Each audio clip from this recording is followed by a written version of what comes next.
Saturday morning we got up on August 14th, 2004, and it was typical. Amy, our oldest daughter, was getting ready to head back to school, so we normally didn't divide up to do things. We kind of did things as a family unit. Even if everybody didn't participate, at least we would travel to the same point. And at this particular time we had to divide to conquer. Our two youngest boys wanted to stay home, Adam and Alan, and I told them, "You're not staying home just to play video games or movies. This is Saturday, it's work day. So you have a choice. You clean the house Mama's way, or you're going with your brother." So of course the boys voted, I'll go. I'd rather not, clean the house Mama's way, because Mama's way is very thorough and most kids don't like thorough cleaning. Tim and the boys went on ahead to the farm. And I remember, even before they started taking off, Amy, Aaron, and I were talking at the steps, at the bottom of the stairs, and Aaron was saying, this is the best summer I've ever had. And he said, "Mom, I know you guys have been really disappointed that I haven't found a job. But you know what? I've had the best summer with my buds."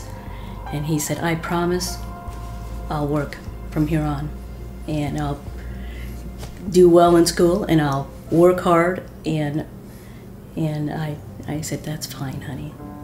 I said, "I'm glad it was your best summer."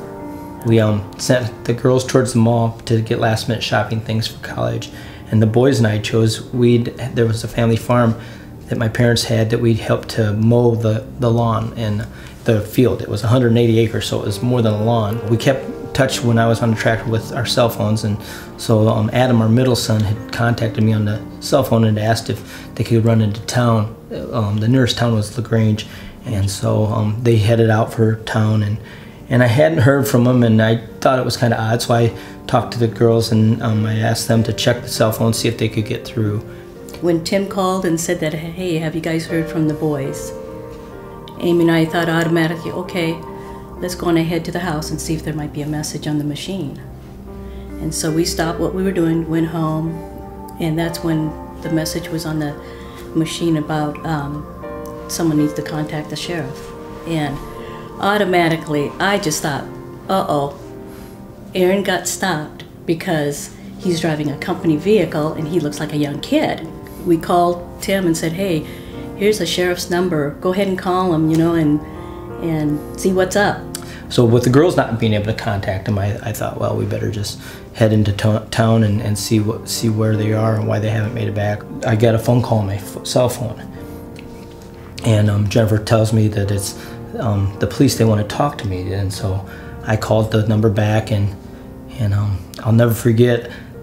It was a state trooper on the line, and he'd asked my name, and the officer says, "Well, we've got 3 fatalities," and he asked, "Do I know if this van belongs to the shop?" And I asked the officer, I said, "Well, are you sure there were 3 fatalities?" And he goes, "Yes, sir, I am." And he just got quiet because I said, "Well, what about the truck driver? Is he okay?" And he said, "Yes, the truck driver is okay."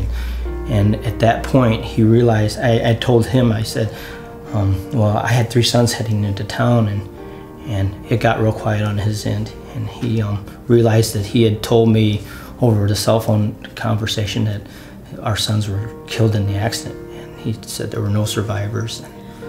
We arrived and we got a young police officer came and said, "Are you Mrs. Ginther?" And I said, "Yes." And he said, "Well, follow me." And he escorted me into the room that Tim was at, and I come around the room thinking that I was going to see some boys with, broken arms and broken legs and stuff, but when I came around, the beds were empty. And after they got settled just a touch, I reached out to them and I told them, I said, all 3 boys were killed in an accident with the semi. And we just sank, all 3 of us just huddled and sank to our knees and cried and sobbed more than we'd ever. it just broke us instantly when we were brought to that point. And I'll never forget the huddle that was there, and it just, our family had instantly been taken from 6 to 3, and I remember both women said, you know, all 3 of the boys, and I repeated, yes, all 3. We had questions of why. You know, these boys were good boys. They've pulled good grades. They never caused problems. They didn't go into the kind of life where we were ashamed of them. We were always so proud of them. And, you know, that's one of the things that I think I sometimes wonder if we were too proud. I've always thought, you know, our life is a wonderful life. Healthy family. We're married. We have a roof over our head, food on our tables. We have a job. Boys are, and Amy and everybody's smart and doing well, and just ideal family. And so we were very proud parents, and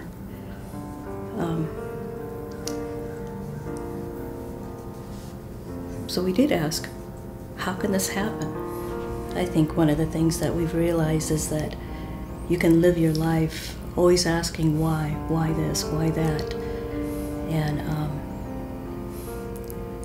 and there are times when you're not going to have an answer for your whys.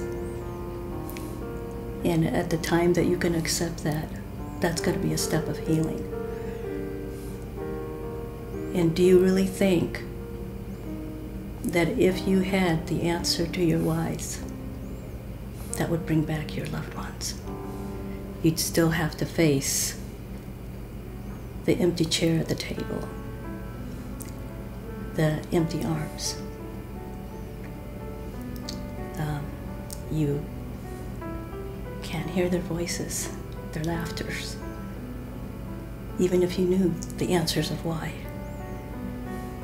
And until you get to that point where you will accept that,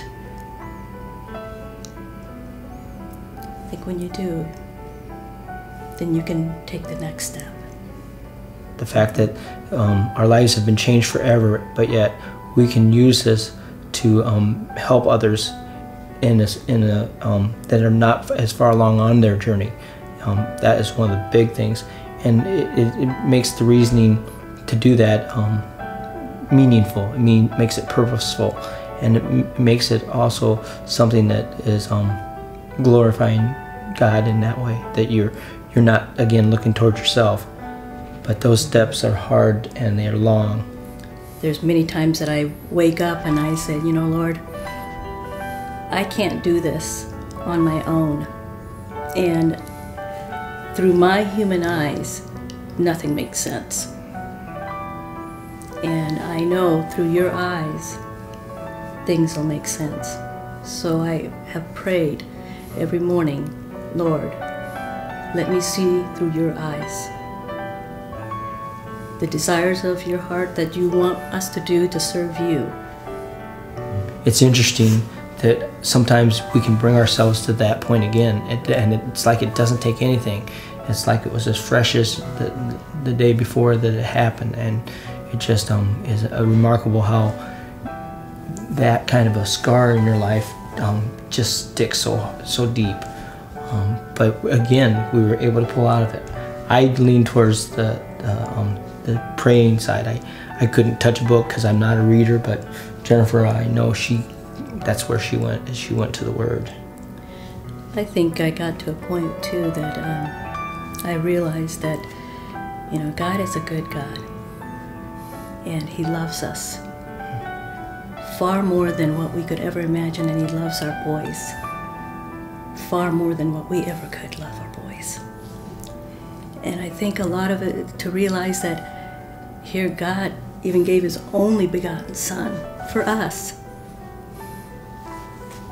And I just thought, you know, that's His only son that died on the cross for us. And then for me to be angry with him, it's almost like, how dare me to be angry with God when he had to give his only son so that way our boys could be up in heaven with him, so that way we can someday be up there in heaven with them too.